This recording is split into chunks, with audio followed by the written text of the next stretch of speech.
Hello, friends. This is Andrew Sweeny from Parallax Academy.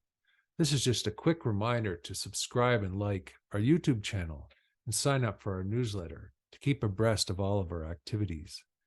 And if you want to get more involved, Parallax Academy has a membership program, coaching and mentorship, as well as several new courses and study groups. Come and join our convivial hub and network with some of the best thinkers, movers, and visionaries in the world today. And please consider contributing by becoming a patron or making a donation.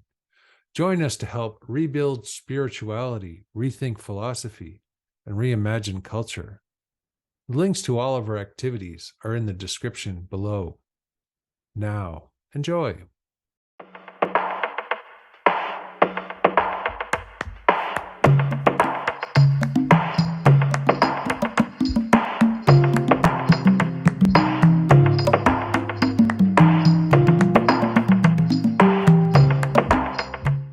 Okay, well, hello.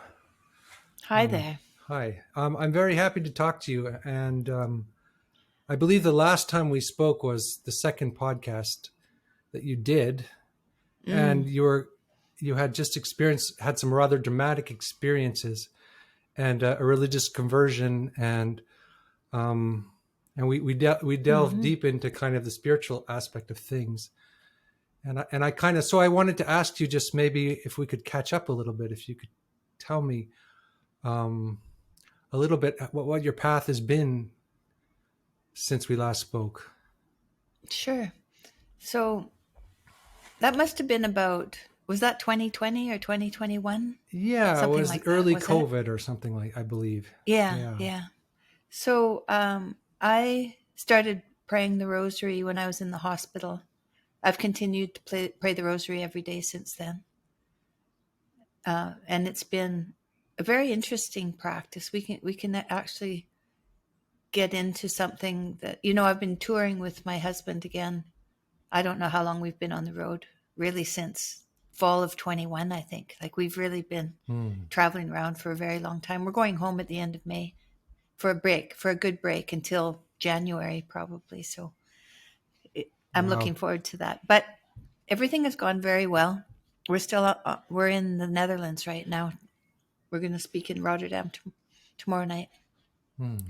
But we were in a monastery just outside of Vienna for almost 3 weeks. Jordan was finishing up his next manuscript.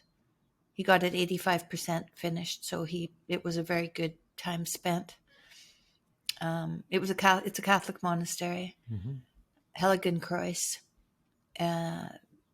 chanting monks. It was beautiful, and a chance to go to mass twice a day and to listen to them chant, and often a monk would come and have breakfast or lunch with us. So we had lots of interactions with them. Lots of good conversation. And then we went on tour again. We just started. I think we've maybe done, 3 or 4 places so far. And I've been talking about listening and my evolution of listening that began with listening to others. And, you learn to listen to others when you get married. You learn to listen to your husband. If you have any sense, you learn to listen so that you can get through disputes and come to reconciliation again. You have to learn to listen. With children, you got to learn to listen because they don't really communicate very well. So that's a real imposed learning to listen. And it's an exercise in humility because you have to realize that whatever you listen to may alter what you know. And so it's a humility that you don't know everything, that you're not right necessarily. And so that was a good practice. And I think through the time that I've been praying the rosary and listening to myself, because that's the next part of listening, as you end up going from listening to others to listening to yourself. And I've begun to hear that still small voice inside my head that can be it can be a voice that I should listen to, but it can also be a voice that has come from beliefs maybe that are generational, or that were taught to me before I had any choice in the matter. Mm. And so it's a chance for me to update some things that I may believe that are not actually serving me in a way that is positive and fulfilling and meaningful mostly, I guess. And so that's really kind of what's happened in the last, since I talked to you last. I was thinking as you were speaking about different, what it means to listen. And there's listening to words, and there's also like the full body participation in existence, where you're listening with your body and you're seeing things, and you're not trapped in a kind of mental construct. So I was thinking about that, and when you were saying, listening to others would be like at the psychological level, and then the next level would be listening to the voice in your mind and your inherited belief systems, and all of the messages that we're being bombarded with all the time. And then there's like, if you're a religious person, you start to do something like listen to the divine, whatever that means. Yeah. So anyway, that was what I was thinking about when you were speaking, and that, I guess that means having a more direct perception of what is real, or something like that. Does that make sense? Mm-hmm. What I said? Well, I didn't know that you have to ask. You have Uh-huh. to ask. And Oh. in order to have that divine voice speak to us, we need to truly be asking, not something that we want, but something that calls to us to ask. If there's something deep inside that we feel is the next right thing to do, and we ask for direction, we'll get direction. And I didn't know that. I didn't know that that's actually a sophisticated way to live. I I was the fourth of four kids, and I was 5 years younger than my next sibling. So they had three kids, and then they didn't have any for 5 years, and then they had me. So I was the little kid who was really raised by my sisters mostly, because my parents were done having kids. They were out golfing and curling and playing baseball and working full time. They were into life again by the time I came around. And so I was raised by my sisters. And my dad, when I was quite young, 4 years old, he bought a business, which meant that he was working very hard, because he bought a small business in real estate and insurance, which meant that he was showing houses. So he'd come home from work and the phone would ring and he'd go out and show a house. Mm-hmm. So I hated the telephone when I was a kid. And then he'd come home. Well, he was a very extroverted, really fun guy, most fun guy in town. So you can imagine, I married my husband coming from a family where my dad was notorious. Now I have a husband who's notorious. So it made sense that I would be not afraid of someone like that.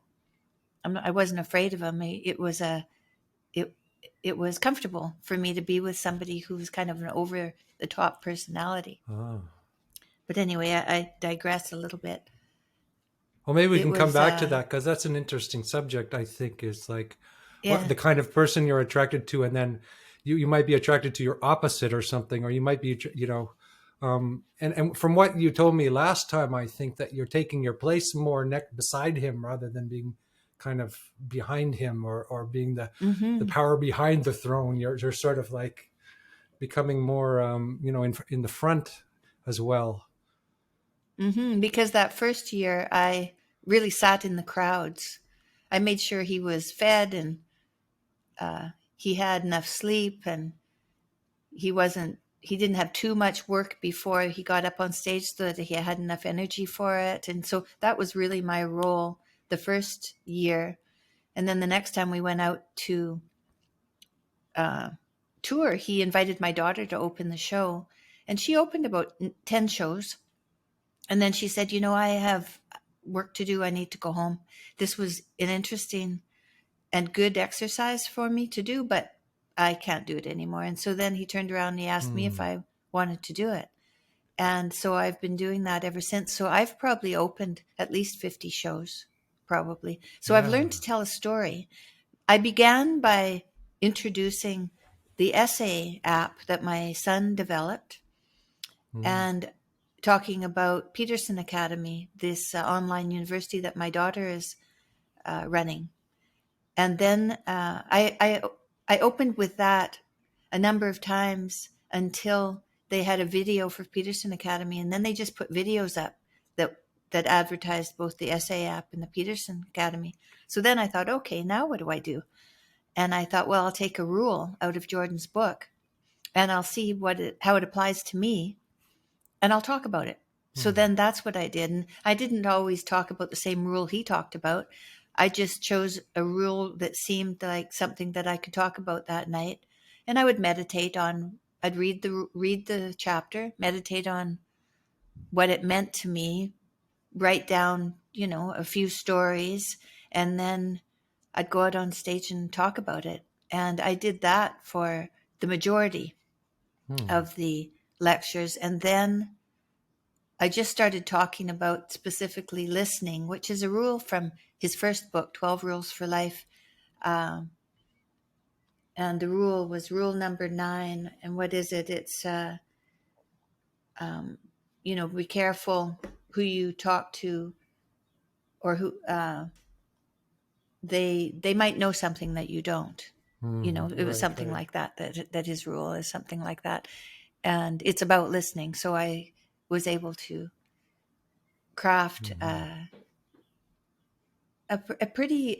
more complete talk on that subject. And so that was challenging. This has all been very challenging for me because I wasn't a public speaker. Yeah. I wasn't a podcaster or a public speaker. I was a massage therapist. I was quiet. Yeah. I just listened to people. But you are a storyteller. I remember telling you that also in our first interview. I say you have a quality of being able to unfold a story. So that's nice that is manifested. Or it is so nice, and I'm not afraid of being on stage.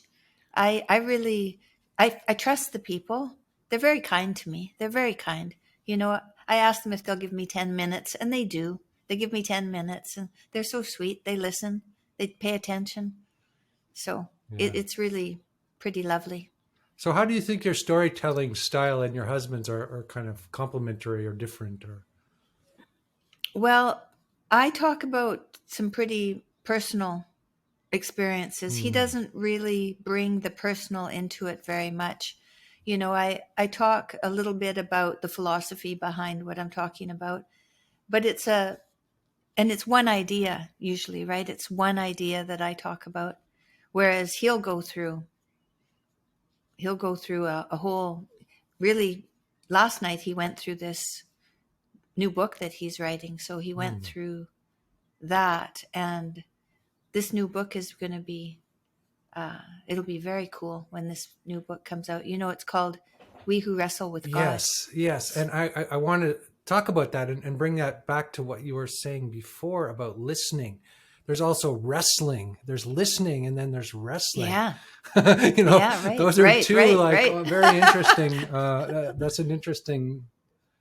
Yeah, I never thought of that. Dichotomy, right? Because we don't just listen to God. We say, God, oh my God, Yeah. That's right. Mm-hmm. Yeah, that's right. And I think I spend less time wrestling now and more time listening. Yeah. I think I wrestled with it for a long time. And now I listen more.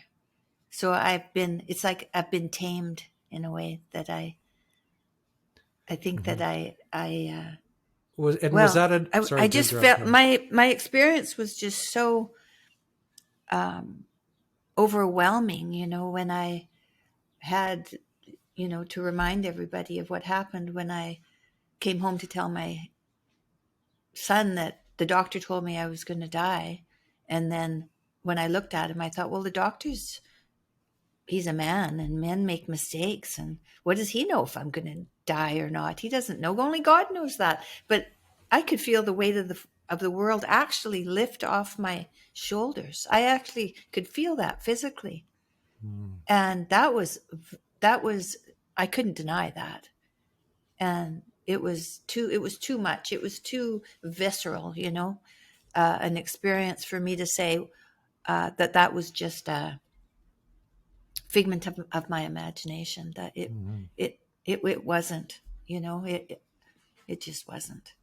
And so where I am now is more listening. I listen to that voice. I'm listening for it. And that's what I do when I pray in the morning, when I pray the rosary. And I pray for all the suffering in the world, mostly, and people, some people, they ask me to pray. I pray for people. I pray for my husband. I pray for my children.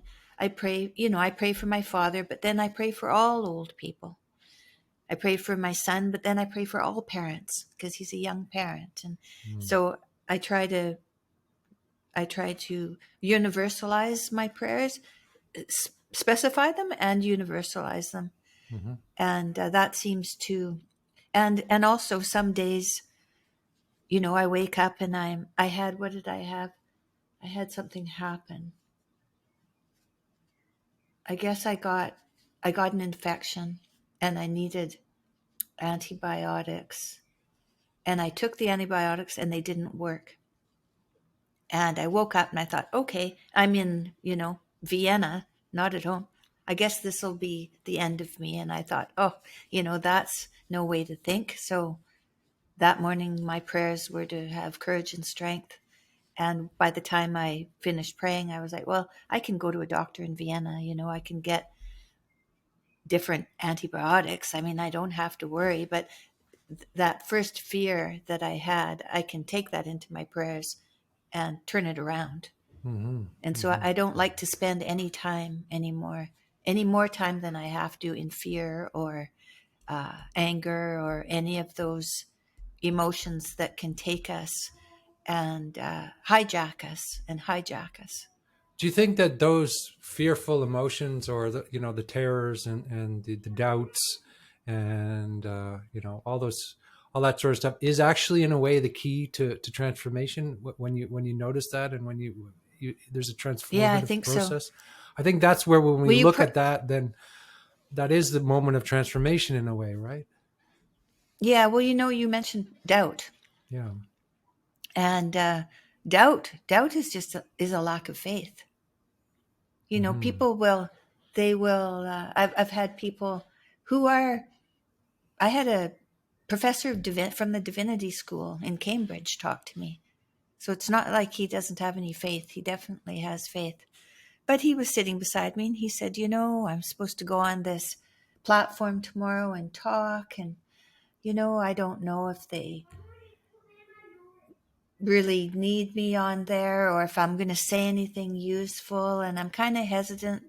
I'm doubting that and I said, you're doubting. I said, that's a lack of faith.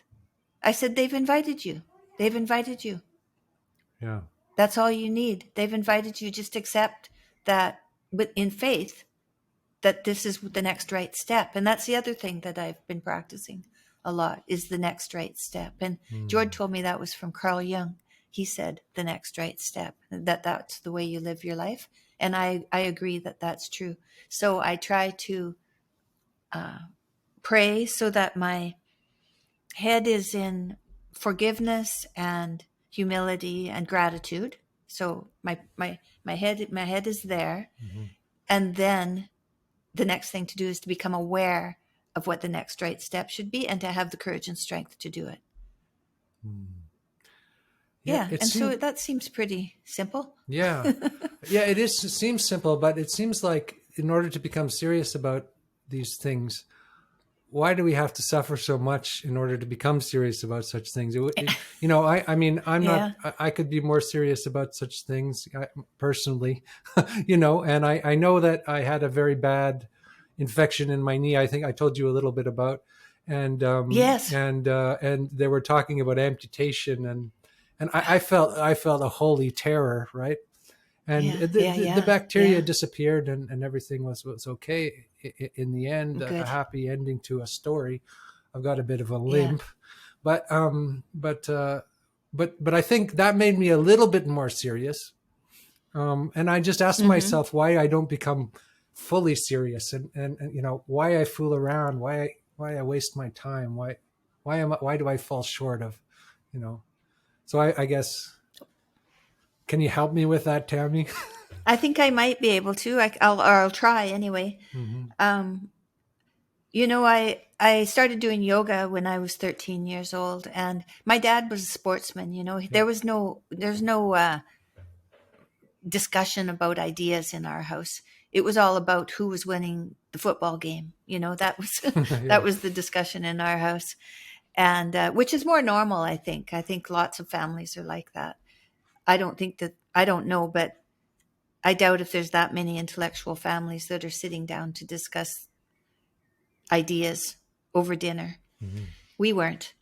We weren't. Anyway, my aunt, when I was 13 years old, gave me a yoga book. And because it had physical postures in it, I thought, yeah, I can do this. It was something that I was familiar with in terms of movement. Hmm. Now, the philosophy of yoga was new to me, but I was willing to go the whole way and just learn whatever I could from it. And I did yoga every day from the time I was 13 years old, really till very recently. Now I do Pilates more because it's more strengthening, and then I need the strength. Hmm. But I have a teacher who kind of teaches me yoga Pilates. So I guess I kind of still do yoga. But yoga is a nonverbal faith, Yeah. and Christianity is a verbal faith. And when I got really sick, I needed the dogma of my Christianity, Hmm. but I already had a practice. I already had a practice. So then when I turned to prayer, it was pretty seamless for me to just start praying every day because I already had a practice.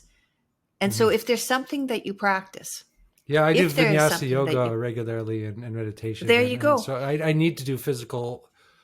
I tend to I need to do physical things every day, or I become too abstract and lost in the world. Everything becomes too diffuse, and I need to bring everything to the body. I think that's embodiment, especially in the internet age where we're being pulled out of our bodies all the time. But Mm-hmm. something like yoga, Mm-hmm. I think, is essential. I like to walk too. I like to go outside Mm, and walk. yeah. And so when we're on tour, we go out for a walk every morning. And that's just good to get outside because you're supposed to get outside in the morning to set your circadian rhythms. And I think that is right. I mean, the thing that when I get up, I look out the window and I think outside, just like a little kid. That's what I think, outside. I need to Hmm. go outside. Yeah. That was my son's first word, was outside. And I thought, he knows what I knew when I was a kid. It was just outside. That's where I want to be.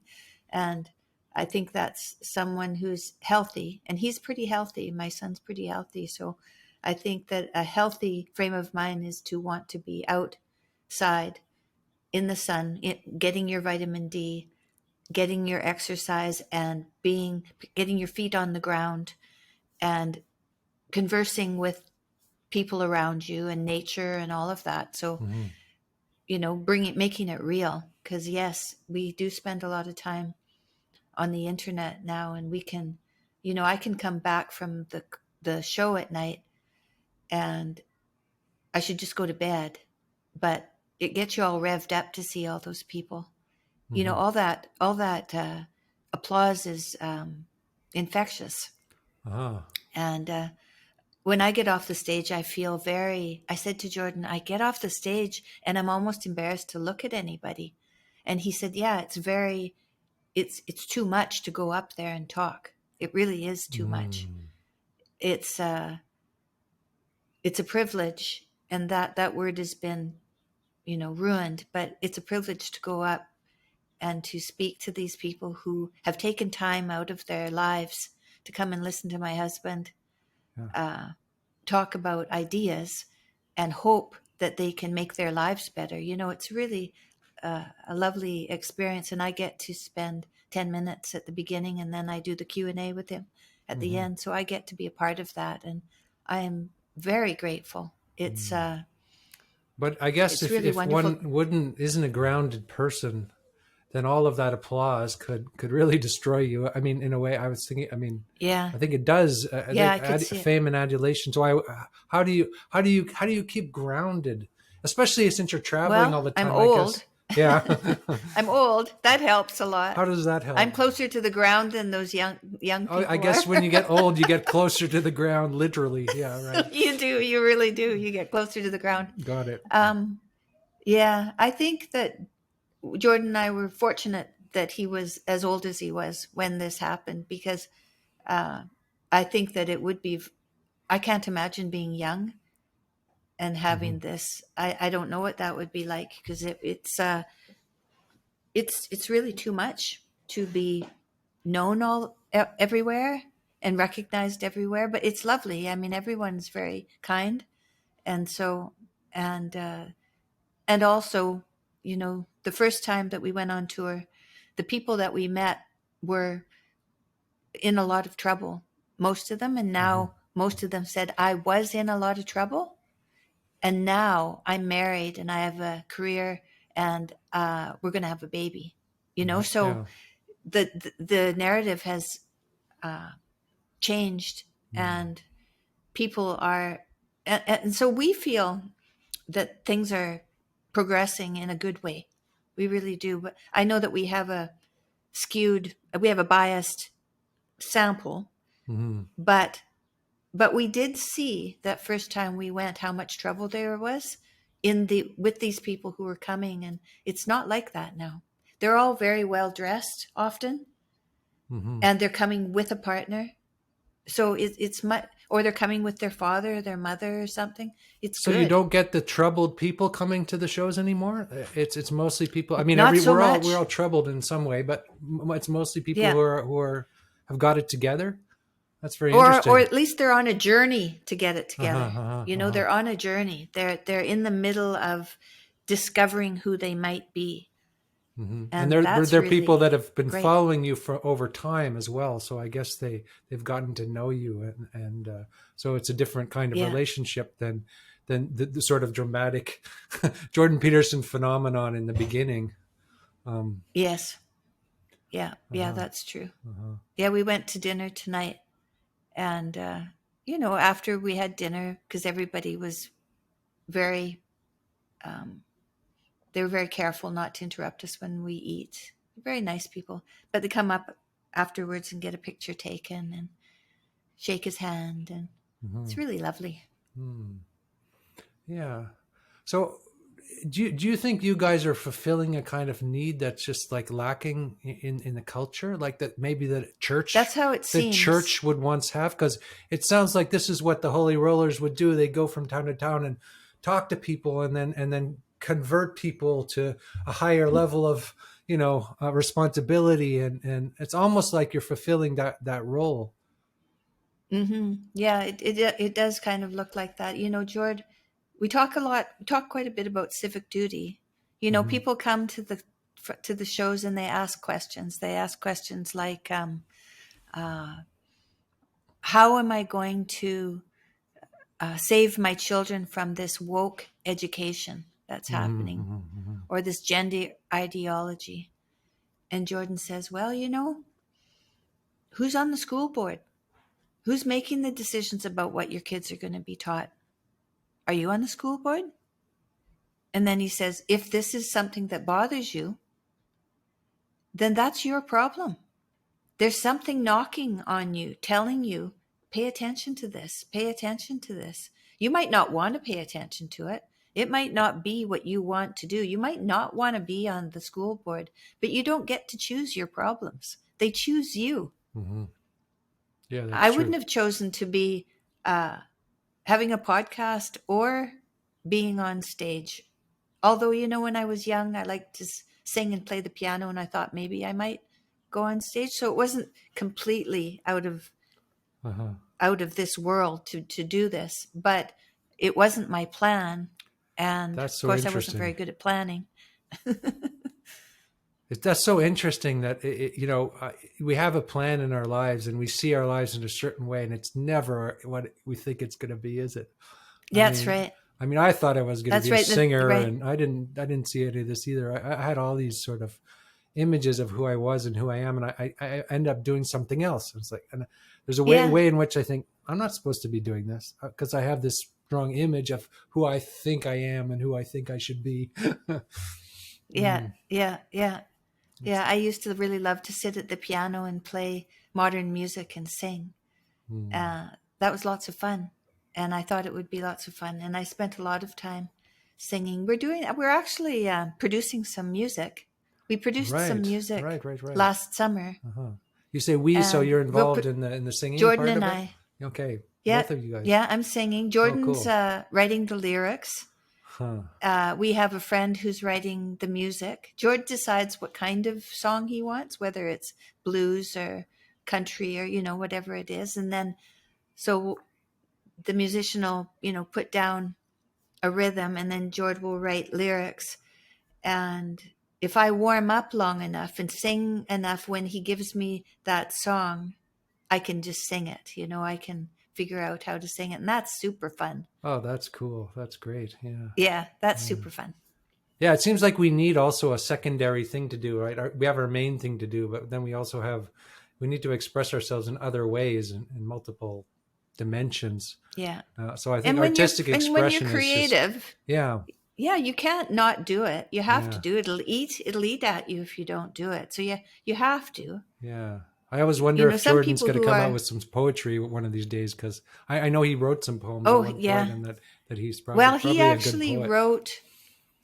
he wrote it was a screenplay in poetic form. Huh.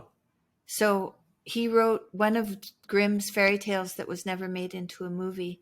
He wrote a screenplay and he wrote all the lyrics, and they're in verse, Hmm. and so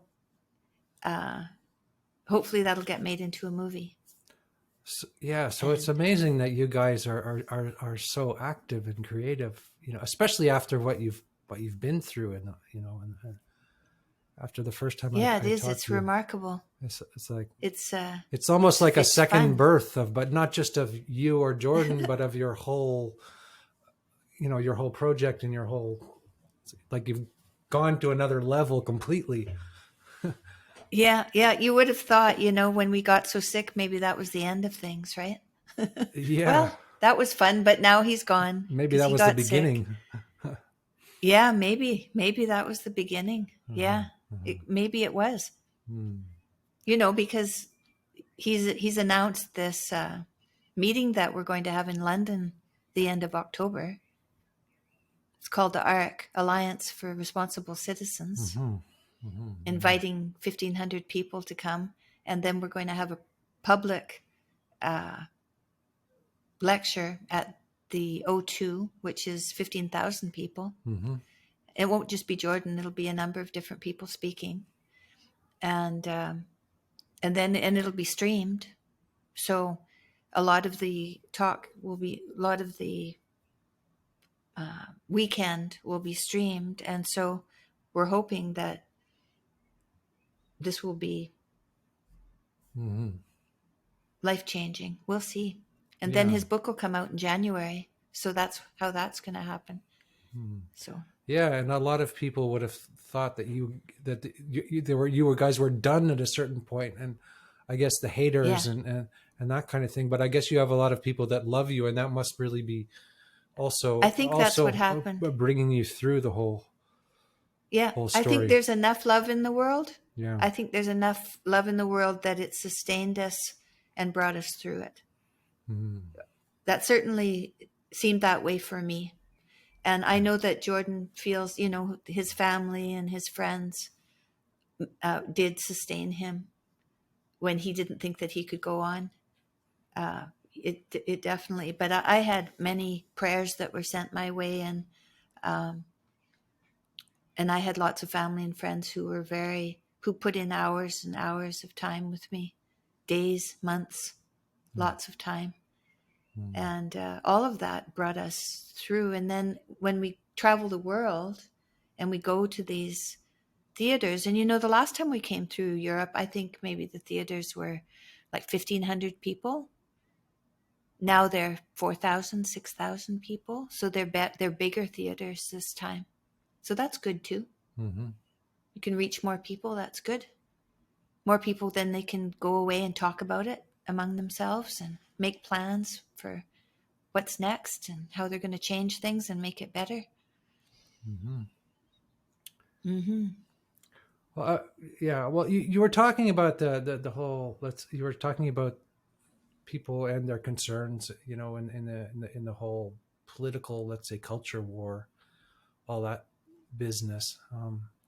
I don't really like to talk about it that much. Somehow, I feel like on both sides of the political spectrum, everything becomes a cliche, or it becomes a talking point or a yelling point, but there has to be some sort of constructive movement, and so when I hear you say that, I think, oh, this is great. It's a constructive, Yeah, a I think constructive it is. movement, which is not purely based on, trying to destroy something, or or No, yeah, no, it's a better plan, right? The way that you win something is to have a better plan. You yeah, don't exactly. win by tearing something down. You win by making a better plan, an uphill Mm, plan. Yes. mm. And so that's what we're organizing, and people seem really excited about it. So it has possibility. The other thing that we talked about, like the last time, I remember saying this. I was like, I had this thought that the world needs more like grandmothers. You're a young grandmother, or like women who are a bit older in the culture who have something to say. Um, Mm-hmm. and so again, that's another thing that's kind of nice about you stepping up, and do you see that happening more? Do you see that happening in the culture more? That there are more, like, let's say, matriarchal types of women coming into play. I think that there are some, but still, I ask women to talk to me, and often they'll say yes, but not all the time. Where if I ask a man, Yeah, they always say yes. yeah, They always say yes. yeah. And so I really feel a responsibility to speak and to ask other people to speak.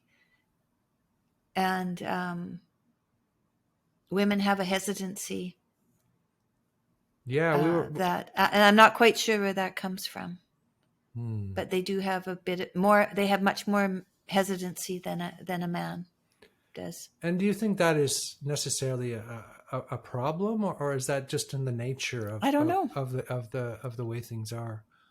You know? That just might be the way that women are. Yeah. I mean, we could That say, oh, we they're. could try to get more women involved in some kind of political manner, but I I wonder. don't know. We tried that. I think. I don't Yeah, think it went I very don't know if well. that's working. I think we need a more subtle approach, perhaps. Yeah. Yeah. Well, I've been speaking to Janice Fiamengo. Mm-hmm.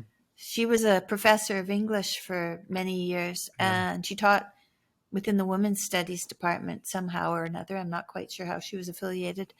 And in 2014, she was speaking in a class, and she thought, this is not helpful to young men, especially, but not to young women either. It's just not helpful.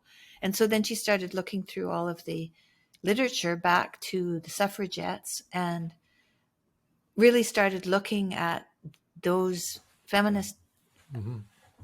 figures that we hold as the mothers of feminism, and she started looking at them in a critical manner to Mm-hmm. see who they were and what they were talking about and what were their motivations. And I've been talking to her about those things on my podcast.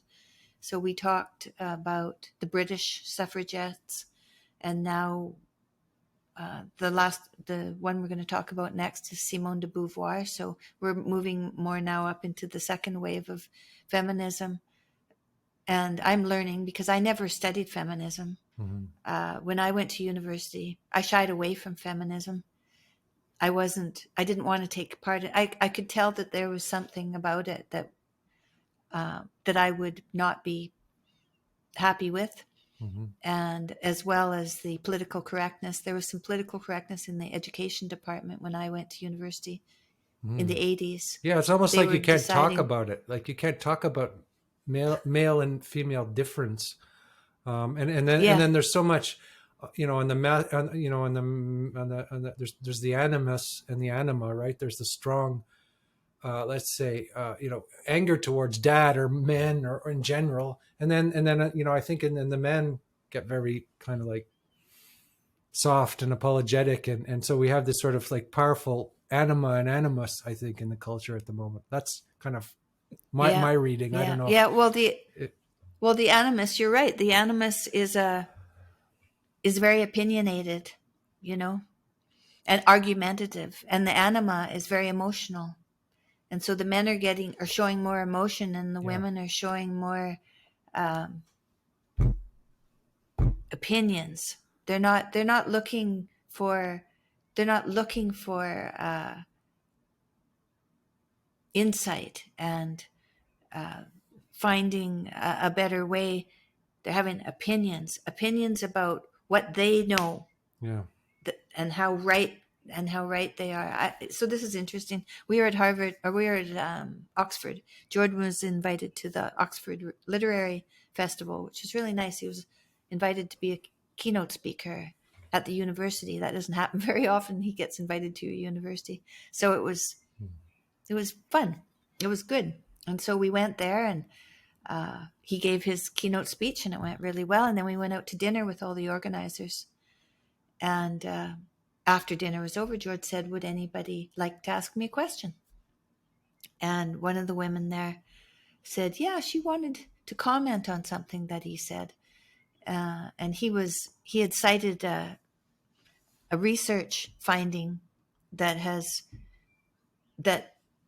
is a hard thing to hear. So it's about fertility, women's fertility, and how if you don't have kids by the time you're 30, then there's a 50% chance you won't have any kids. And if you ask those women if they wanted children, at least 80% of them said they did. So people are putting off having children. They're putting off getting married, finding a partner, and having, because if you're 30 and then you say, oh, I'm now partner in this law firm, I guess I should think about having a baby. Well, I have to find a partner. Well, that's going to take you how long? 3 years? Yeah. 5 years? I mean, it's going to take a while to find someone who knows, or if you ever do. So by the time you've found your partner, are you still able to have a baby? Well, the fertility rates go down quite at quite a rate after 30, and especially after 35. And she didn't like that statistic. So she just said, I didn't like that statistic. And that's fine. She doesn't have to like that statistic, It's real, but she wouldn't let anybody comment on it. Yeah. She would say, if a man commented on it, she'd say, this isn't about men. And that was her only thing that she would say, so and it made everybody in the room uncomfortable, because it was this animus that was speaking. Yeah. It wasn't her. It was, she feels that she's an authority in this hierarchy, whichever, I guess the scientific hierarchy. And so she was stating what she thought was a truth, a fact. And there was no talking to her. And finally, her husband asked a different question and saved her so that we could move on. But the whole room became very uncomfortable, because you could tell that you weren't going to be able to talk to this woman at all. And there's no inquiry there's no asking. Yeah. That's the counterproductivity of the feminism that you're speaking about. Like, okay, you get all this rights and power, and then you make yourself unhappy. Well, this is the thing about getting women in politics. Yeah. First of all, most women aren't even interested in politics. You know, we were talking to a young woman in the Netherlands today. She's only 26, and she's, I think, the youngest member in the Dutch Parliament. And I asked her how many women there are at her age that are at her age that are politicians. There aren't any. It's all men. Yeah, sure. So she's an outlier being there. Yeah. Because women aren't all that interested in politics. And it's good that they're outliers. It's not like there should be some sort of, platonic model about how everybody they're not should interested in it. But it's, yeah. They're not interested in it. And so because women aren't interested in it, this is another thing. I'd get in big trouble about saying this, but I've thought about the fact that the suffragettes wanted the vote. Mm-hmm. And what did they mean by the vote? That was the national vote. They had the local votes. They could vote on the school board. They could vote on the health board. They had local voting. They were already voting for what was local, but they weren't yet voting for what was national. They wanted to be part of the national vote. Why was the national vote set up? The national vote was set up so that if nationally the politicians couldn't come to agreements between countries, then war would break out, and then you would have a vote whether to go to war or not. So, and it was the men going to war. So that's why that national vote was set up. Well, when women vote, they don't vote the same as men. Mm-hmm. They have a different, in Canada right now, we have our prime minister who's charming and good looking, but a complete ideological puppet who wants to go to the WEF more than he wants to rule Canada. Mm-hmm. And women, 70% of the people who vote for him are women. Mm-hmm. Mm-hmm. So then you got to wonder, women, who are we voting for? Who are we putting in charge of the country? Because we want somebody. Because we want a soft, safe, predictable man, let's say. Yeah, rather, and who's going to be able to talk to the leader of North Korea? It won't be Justin Trudeau.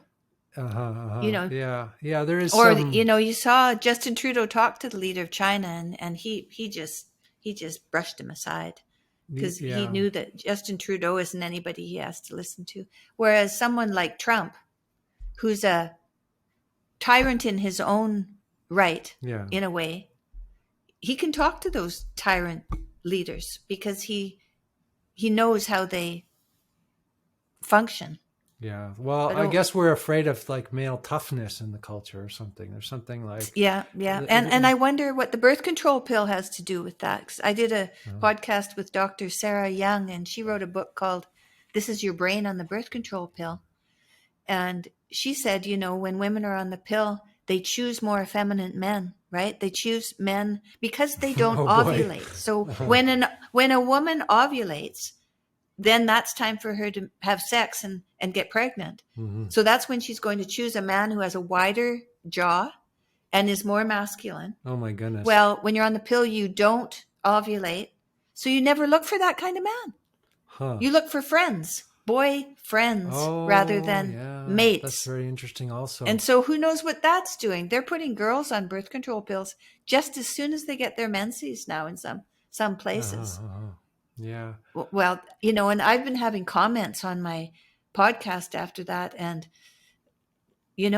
I knew that there was trouble with the birth control pill, but the things that I'm hearing about the side effects that women are suffering from when they take that, my idea is teach young girls the rhythm method. So teach them about their monthly cycle.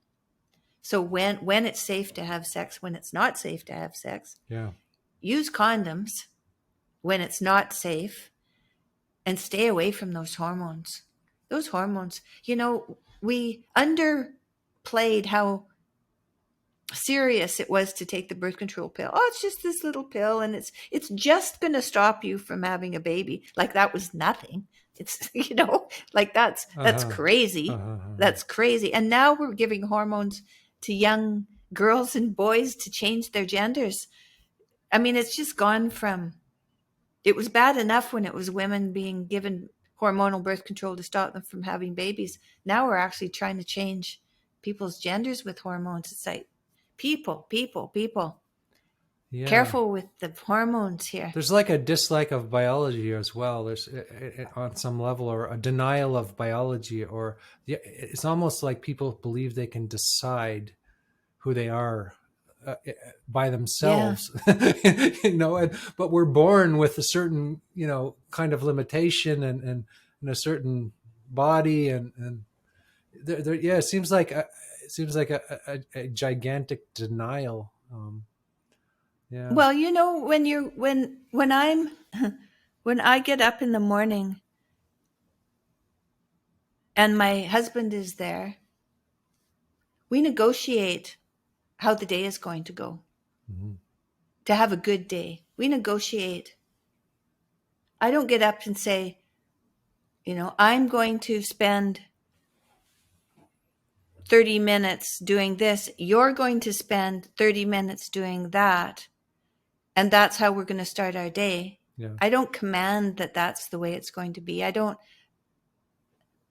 say to him, you're going to, today, you're going to treat me like I'm a man today, because that's what I want. I can't impose who I want to be on someone. I have to negotiate with them. Yeah. They have to, I have to find out what their negotiate. If you negotiate, this is another thing I found out. If you negotiate successfully with someone, so you meet someone, you negotiate really what game you're playing, because if you're having a conversation and it's flowing back and forth, it's like a game. So you've decided what the ground rules are and everybody's playing fair. Then it's playful, and you've negotiated to a place where play emerges. Yeah. But when it's tough and there's a lot of rancor and a lot of resistance and all of that, then there hasn't been a proper amount of negotiation. Yeah. If you can continue to negotiate, you can get to a place of play, and then that you're somewhere that's good. Mm-hmm. And our society has lost track of that. The negotiation process, you mean? Well, men are really good at it. Men are very good at it. Men are very playful together. And if you see men all together, they're often teasing and playing, and they're finding out who each other is by poking them in the ribs and stuff, and finding out who they are. Women don't do that, partly because we were never in the social world. We were in the family unit, in the small community, and we were playing with our children. Yeah. That's mostly where we were playing. But to be in the social world, we don't have a lot of experience doing that. We don't have, like, men have millennial, they have really deep knowledge of the social world. Yeah. Women have quite a superficial understanding of it. Well, I was thinking that, I've been involved in men's groups, and because I think they're important. I think men need them. And we need spaces separate from each other. Oh, yeah. And I think it's very important for men to have that freedom to rib each other and be playful with each other, and fool around, and I remember in Camille Paglia's book, she talks about, I think it's Odysseus. He comes on, he arrives and sees all these women washing clothes together, and they're dancing, and there's a kind of like a Bacchus, a joyful kind of like bunch of women being together, talking and gossiping, and so that the power of women, and even Illich says this, is in sort of talking about what's going on, and the sort of like positive kind of gossip, which I thought was kind of interesting, and just the need for the two kind of cultures, the polarities to be there. And I think that a lot of the problems we're speaking about are really the fact that people are in mixed office spaces, and there's all this, sexual confusion and oh yeah. Yeah. No, you hit the nail on the head. We're talking about men going into ladies' washrooms and men being on women's sports teams. Yeah. trans women, but men Mm-hmm. being on women's sports teams. And, you know, women have infiltrated every club, every group, every workplace. They've infiltrated every kind of social group that men have ever had, except for the priesthood. I think that's the only thing that's a holdout. And now men, in a kind of perverse way, have found their way to infiltrate into women's spaces. And women don't want to have it. But what are women willing to offer men to get their spaces back? Because they know that men shouldn't be there. They know that men shouldn't be in, and everybody knows that men shouldn't be in women's bathrooms. And everybody knows that men can't compete on a women's team. That's ridiculous. Yeah. Well, in France, But we have why bathrooms which why are is it open. happening? But in France, the bathrooms are kind of open, but you walk in there and you feel kind of confusion when you see somebody of the opposite sex in the bathroom. But Yeah, and that's when you know there's going to be people in the other bathroom. But when you have a woman's bathroom and a trans woman comes in there, you didn't even know that there's a man coming into your bathroom. And so that's very off-putting for sure. And I don't, you know, and that's deceptive as well. and I feel for all the young athletes who've trained for their competitions, and then they come up against a man, and he just annihilates them all. But then we got to think, what can we do to put things right? What can we do? And I think we have to give men back their spaces.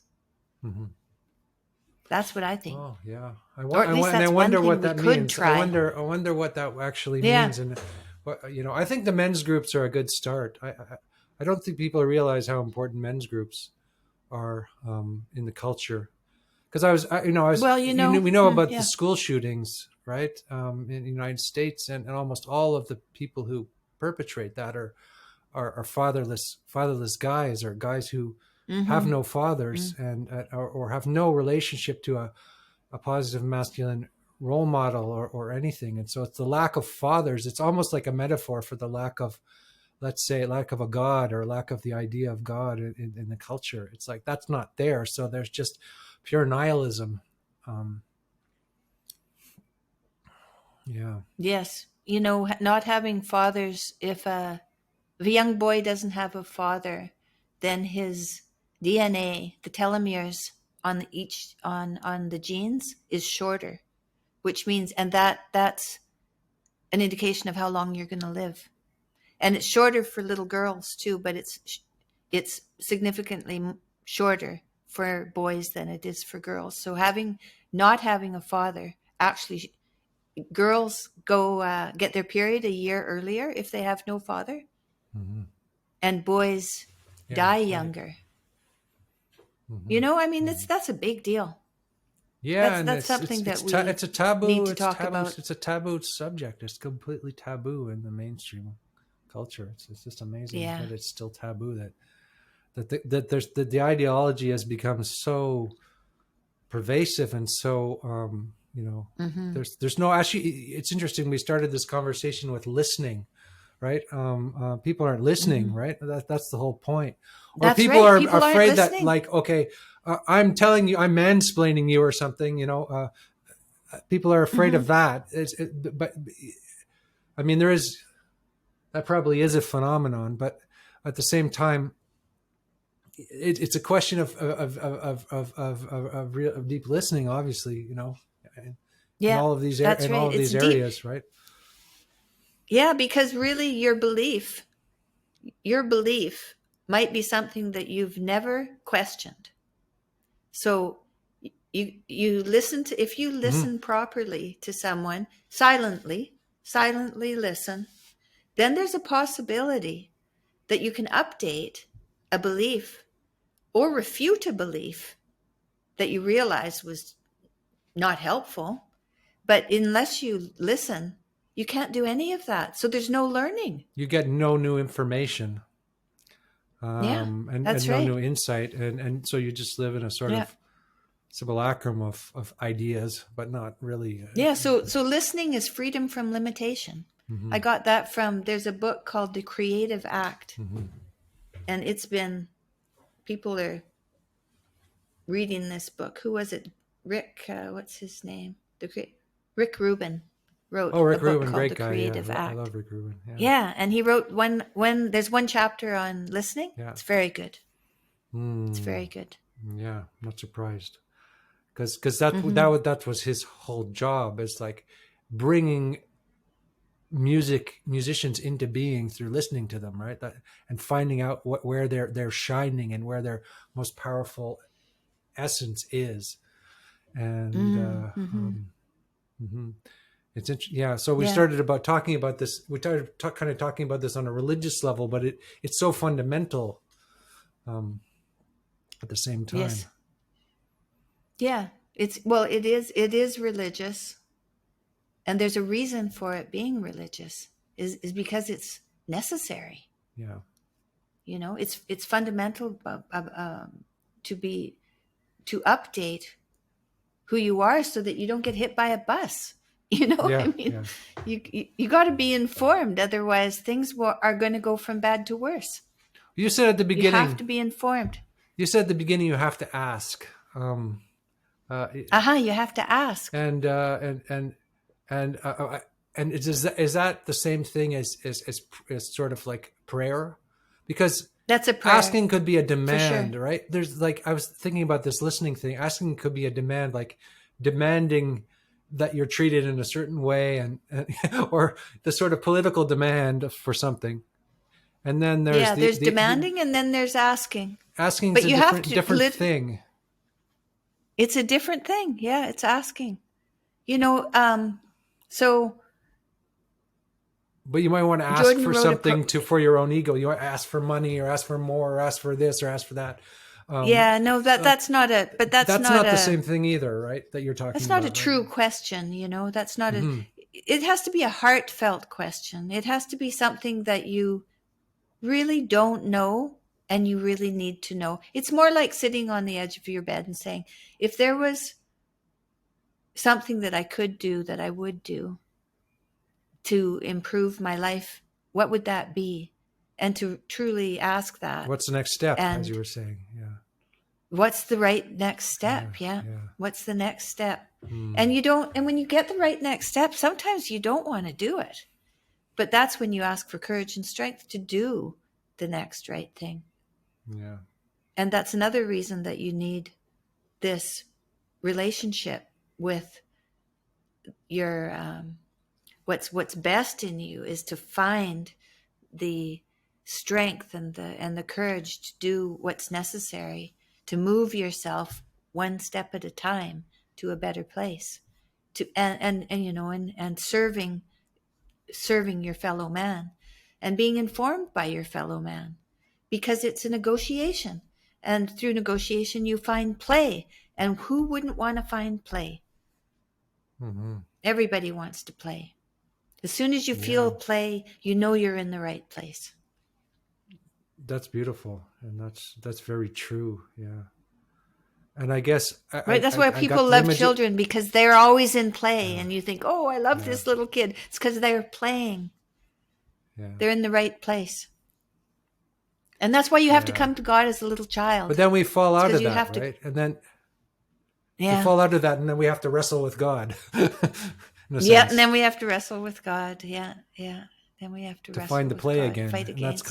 that's kind of like finding the promised land or something. Or I was thinking of asking you I about think when we your wrestle view. with God, often it's fear, or uh, it's resentment or something that's stopping us from being able to be close to God. So, we get caught by some self-serving thought. Hmm. We think too much about ourselves, in self-pity. So in resentment and anger, hold on to something like that. And then if I get into a situation where I'm holding on to a resentment, then I can pray for the willingness to let it go. First of all, I can pray for the willingness to not be resentful, even if, because maybe I really am enjoying being resentful. Maybe I feel, a necessity for it and a right to be resentful. But if I want to get by it, I can ask for the willingness to let go of the resentment. Yeah. Like maybe I'm not going to let it go, but maybe I could come to a point where I'd be willing to let it go. And that's the first step. Because we can't figure it out on our own. We can't do it through our own will in some sense. We need to ask for some extra outside help, so to speak. Yes. I think that's really true. Yes, that's right. It's Inspiration, like you try to fix something yeah. through your own, even if it's something simple like, not eating cookies or whatever. It's like impossible to do on your own. You need to sort of allow. You can't stop eating cookies. You have to find something better to do. And then you won't eat any cookies. But you can't just say, because we can't make ourselves do anything. Because you think you can, on New Year's Day, you think that you can go to the gym every day after that. But that lasts about a week, right? Nobody ever goes to the gym after New Year's Day for very long. We can't make ourselves do things. But we can ask to do the next right thing and find out what that is. Yeah. And then you wake up sometime and you can do it. Like sometimes you just wake up and you can do that thing that you haven't been able to do through your own will. Yeah. It arrives. It's not something that you can. Yeah. Well, I think if you practice asking for the willingness, then that day comes. It does come. Yeah. So if the practice of asking, if you put in that practice of asking for the willingness or asking for the courage, then you practice asking every day, it'll come. Yeah. I found it comes. And I think that the longer you practice that, then when you ask, you don't have to ask, you don't have to wait very long. When you get good at it, you don't have to actually wait. I used to have to wait like a month for something to lift. I'd be asking every day for a whole month. And now I don't have to ask. I don't have to wait that long because I'm practiced at it. So that's a question of being good at letting go or something, or letting go of wrestling with God, or letting go of, because it can take a long time for, difficult things, difficult struggles that you have, and struggles with your own ego. Yeah, well, you can have something that's so awful, that something as terrible has happened to you, or has happened to someone you love, that it's very, very difficult to let those things go and forgive. Yeah. But you can ask for the willingness to forgive and start there. Yeah. And eventually you'll become willing, because you'll just put it out there every day. I'd like the willingness to forgive. That seems like the next right thing. If I could find the willingness to forgive, then I think that would be worthwhile. And to just meditate on that, and then go through. Don't worry about it. Just put it out there, and eventually. Why is it so important to forgive? Why is that so important? Why is it so important? Oh, because you don't want to be tied to anything that separates you from God. Yeah. Right? Because when you're tied to someone, because it ties you to that person you haven't forgiven, it ties you to them. Yeah, that's you're actually connected. Yeah, that's not good. That's the last thing you want, to be connected to this person that you hate. And here you are, you're connected to them because you can't forgive them. But when you forgive them, you can let them go. Well, even somebody that you love too, sometimes you're caught in caught in that as well, it would seem. Like you love somebody and yet there's a problem that's unfixable, and you hold on to that, and you obsess about it, and you can't go beyond it. And so I guess that's the moment when you should you just say, okay, like you give up in a sense your own willful project to fix that, and say, okay, ask for some extra help. Yes. Yeah.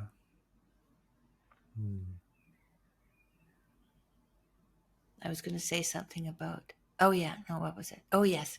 So if there's someone that I'm attached to because I'm either angry at them or I love them or I'm worried about them or whatever it is, that there's someone I'm attached to for a specific reason, I will look up. You can get long lists of positive personality Oh, attributes. nice. Yeah. And so I'll look up a list of, I don't know, 100. Doesn't matter, 200. Doesn't matter how many. And then you start thinking of this person and writing down positive personality traits that they have. Mm-hmm.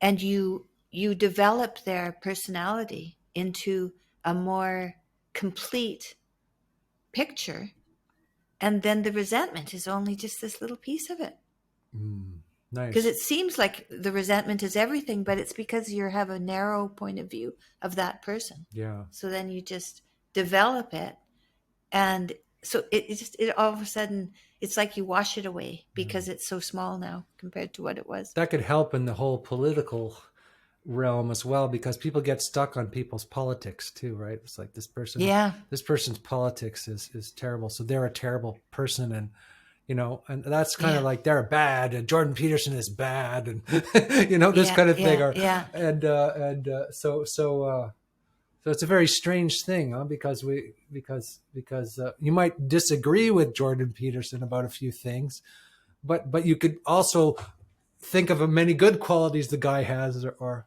I don't mean to use your yeah, husband sort of an example, because he brings up so much, different feelings in people, but yeah, right.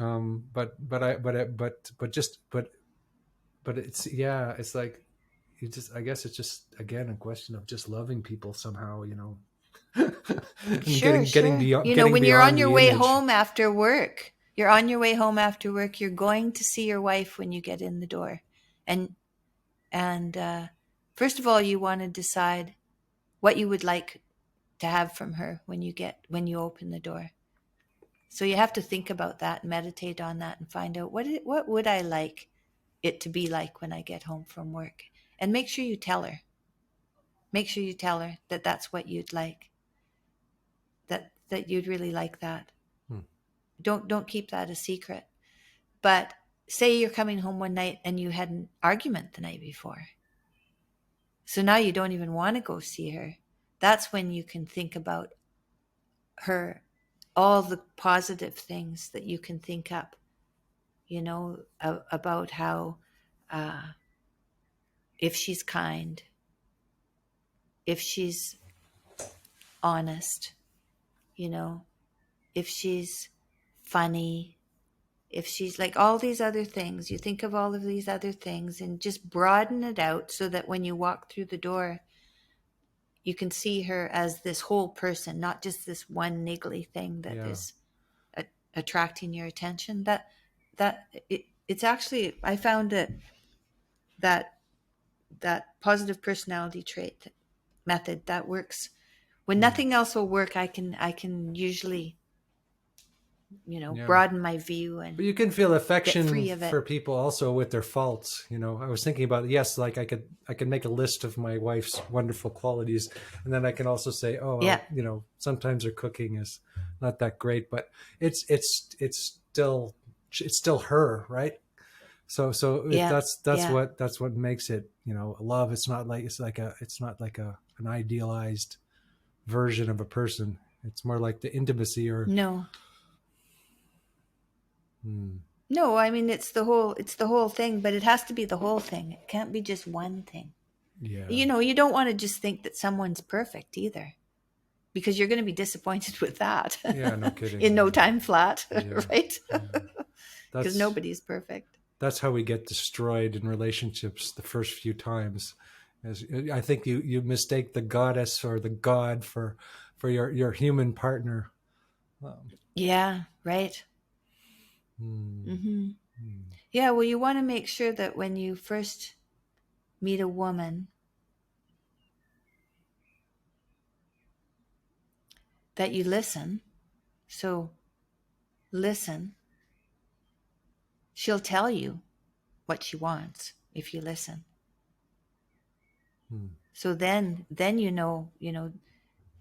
she'll be in a tricky spot, because then she's told you what she wants. And now if you don't give her what she wants, then's what she's supposed to do. So, if you listen and she tells you, well, then you know. Mm-hmm. And you can use that either to make things better or to make things worse. It's up to you what you do with that information. Mm-hmm. Mm.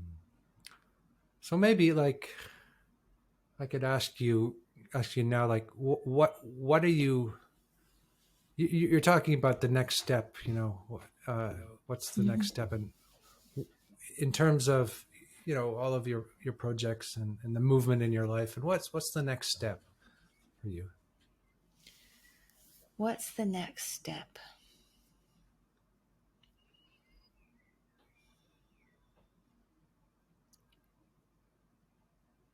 Well, I've been telling stories on stage, and I'm now speaking more about virtues. I'm thinking more about virtues, and we don't talk about virtues much in our Mm-hmm. society. So Mm-hmm. I'd like to formulate some more writing about virtues, and hopefully, if I write enough, I can write a small book. So when we were at the monastery, at the same time we were at the monastery, there was an artist at the monastery, and he was painting Renaissance paintings for a chapel that they were building in one of the dorms. And the artist's teacher was there the day that we were there, and we met him. And he is a professor who went to university in the 60s. I think he went to Princeton.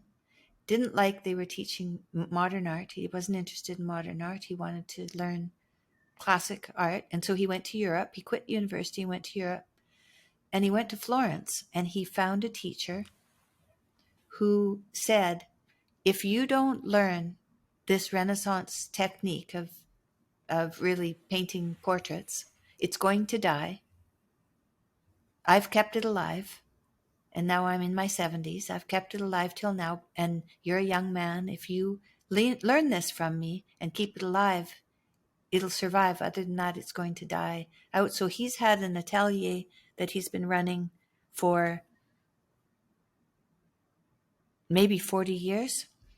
And we're going to go there in September, and I'm going to take a Renaissance portrait art drawing and painting Oh, course. nice. Yeah. So there's that. Yeah. So I'm going to do that. Hmm. And I went to art school. I went to art school, and my kids were just in kindergarten and grade 1, and so I didn't have any extra time. So I studied design. I didn't study fine art, but I'm more of a fine artist than I am a designer. And so, during COVID, I took all sorts of online art watercolor courses. Hmm. And so I really do love art, but I haven't spent a particularly large amount of time lately pursuing it, but this is going to be. Hmm. And then I can go back there. So I can take a course for 2 weeks, and then if I want to take another course, I can go back there again. And who knows what I'm going to learn.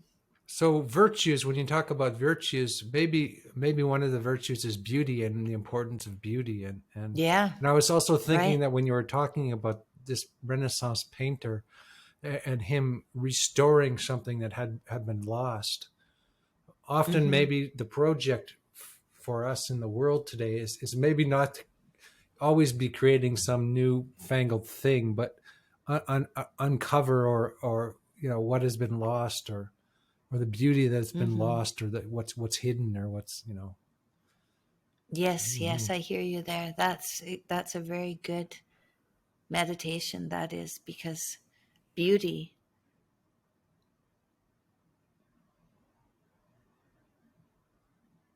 I mean, we're drawn to beauty. Indeed.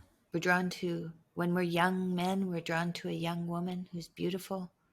When we're first married and we have a baby that's beautiful, and we have love that is beautiful, and so we beauty is very, very important. And these days it isn't even recognized. It's definitely not celebrated. Well, I think we're more into being stimulated than have a contemplative relationship to beauty. For me, it's like, Yeah. there's an aspect of contemplation that's lost in this sort of immediate kind of like, constant stimulation. So we have a simulacrum of beauty. We have like just a plastic note. We have a lot of plastic, like substitute beauty instead of going for the real thing. We have so much plastic, we have it in our water. Yeah, right. God. There's plastic everywhere.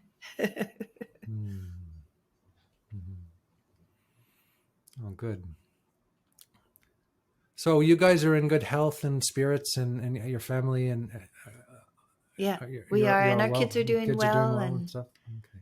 yeah, grandkids seem to be doing well, and my daughter's feeling good, and so that's good. And her podcast is pretty strong too. It seems to be. Yeah. Shows well, I up like a lot she in does the this algorithms. opposing views now and then, and that's a very cool idea. Yeah. And what she does is she interviews someone, and she has 8 questions for them, and then she interviews someone else with the same on the other side with the same 8 questions, and then she just posts them. She doesn't have them talk; she just has them post. Okay. And that's good, because then there's no arguing. There's just both sides of things. So that, I think that's a good idea. And so I don't know how often she's doing that, but I think that's a really good idea.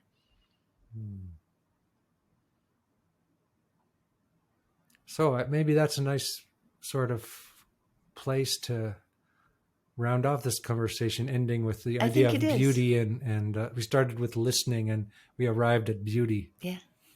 Yeah. I like that. That's good. Yeah, I like that too. It's really nice to talk to you again. Yeah, huge pleasure for me. Thanks so much.